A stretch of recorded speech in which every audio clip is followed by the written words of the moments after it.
మంత్రి అమిత్ షా కాసేపట్లో విజయవాడకు చేరుకోనున్నారు. ఢిల్లీ నుంచి గన్నవరం విమానాశ్రయానికి రానున్నారు. అక్కడి నుంచి రోడ్డు మార్గం ద్వారా ఉండవల్లిలోని చంద్రబాబు నివాసానికి వెళ్తారు.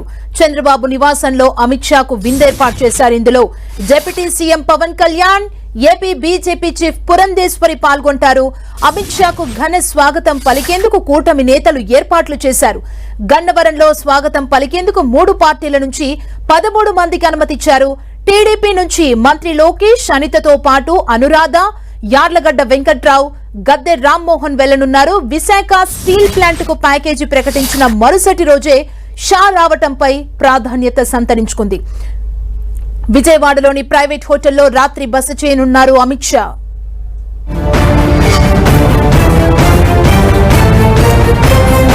గన్నవరం నుంచి ఉండవల్లి చంద్రబాబు నివాసానికి అమిత్ షా వెళ్లనున్నారు. అమిత్ షా పర్యటనకు సంబంధించి మరింత సమాచారాన్ని మా ప్రతినిధి రవిచంద్ మనకు అందిస్తారు. రవిచంద్, నిన్ననే ఏదైతే విశాఖ స్టీల్ ప్లాంట్ కి భారీ ప్యాకేజ్ ప్రకటించింది కేంద్రం. ఈ నేపథ్యంలో ఆంధ్రప్రదేశ్ కి కేంద్ర హోంమంత్రి రాబోతున్నారు. ఈ నేపథ్యంలో ఆంధ్రప్రదేశ్ ప్రభుత్వం కూడా ఆయనకి ఘన స్వాగతం పలికేందుకు ఇక్కడ కూటమి ప్రభుత్వం అయితే నిర్ణయం తీసుకుంది. దీనికి సంబంధించి 13 మంది సీనియర్ నేతలను ఎయిర్పోర్ట్ కు పంపుతుంది. అమిత్ షా మరి కాసేపట్లో ఆంధ్రప్రదేశ్ లో అడుగు పెట్టబోతున్నారు. అక్కడ ఘన స్వాగతం పలకబోతున్నారు. నారా లోకేష్ ఆధ్వర్యంలో టీం అంతా కూడా మరి కాసేపట్లో ఎయిర్పోర్ట్ కి చేరుకోబోతుంది. అక్కడ ఆయన్ని తోడ్కొని ఘన స్వాగతం పలికేందుకు ఏదైతే కృష్ణా జిల్లాలో కూడా ఏర్పాట్లు చేస్తూ ఉన్నారు. ఎందుకంటే గన్నవరం ఎయిర్పోర్ట్ నుంచి చంద్రబాబు నివాసం వరకు దారి పొడుగునా ఆయనకి పలు కూడల్లో స్వాగతాలు పలికేందుకు కూడా ఏర్పాట్లు చేశారు. స్వాగత ఫ్లెక్సీలు కూడా భారీ ఎత్తున ఏర్పాటు చేశారు. ఈ రాత్రికి చంద్రబాబు నివాసంలో ఆయనకి విందు ఏర్పాటు చేశారు.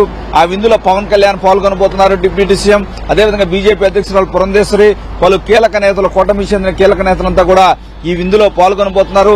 ఎందుకంటే కూటమి అధికారంలోకి వచ్చిన దగ్గర నుంచి కూడా ఎన్డీఏ ప్రభుత్వం ఆంధ్రప్రదేశ్ లో ఏదైతే ప్రజలకు కావచ్చు, ఆంధ్రప్రదేశ్ ప్రభుత్వానికి వెన్నుదన్నుగా నిలుస్తుంది. దాదాపు 1,000 కోట్ల రూపాయల నిధులు సమకూరుస్తున్నారు. ఆంధ్రప్రదేశ్ రాజధానికి కావచ్చు, పోలవరానికి కావచ్చు, విశాఖ స్టీల్, అదేవిధంగా రైల్వే జోన్.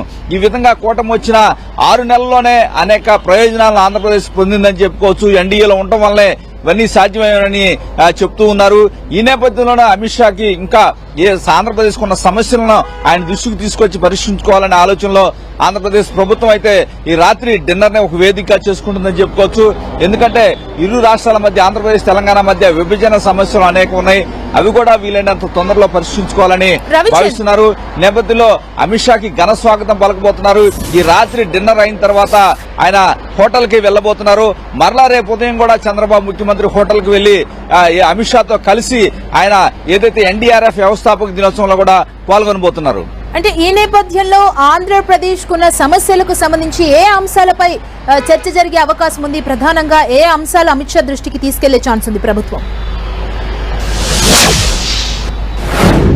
అంటే ప్రధానంగా పలు కీలక అంశాలకు సంబంధించి ఇప్పటికే కేంద్ర ప్రభుత్వం తన సహాయ సహకారాలు అందిస్తుంది. పోలవరం కావచ్చు, రాజధాని కావచ్చు, విశాఖ స్టీల్ సంబంధించిన అంశాలు అయితే ఒక కొలిక్కి వచ్చాయని చెప్పుకోవచ్చు. మరలా విభజన సమస్యలు 9th సెంట్రల్ షెడ్యూల్లో ఉన్న కొన్ని సమస్యలు కీలకంగా ఉన్నాయి. 2 రాష్ట్రాల మధ్య వివాదాలు పరిష్కరించిన తర్వాత కొన్ని అంశాలు కేంద్ర జోక్యంతోనే పరిష్కారం అయ్యే అవకాశం ఉంది. ఈ నేపథ్యంలో అంశాలన్నీ కూడా హోంమంత్రి దృష్టికి తీసుకొచ్చి వీలైనంత తొందరలోనే 2 రాష్ట్రాల మధ్య సమస్యలను పరీక్షించే విధంగా కృషి చేయమని అమిత్ షాని ఆంధ్రప్రదేశ్ ప్రభుత్వం కోరే అవకాశం కనిపిస్తుంది. థాంక్యూ రవిచంద్.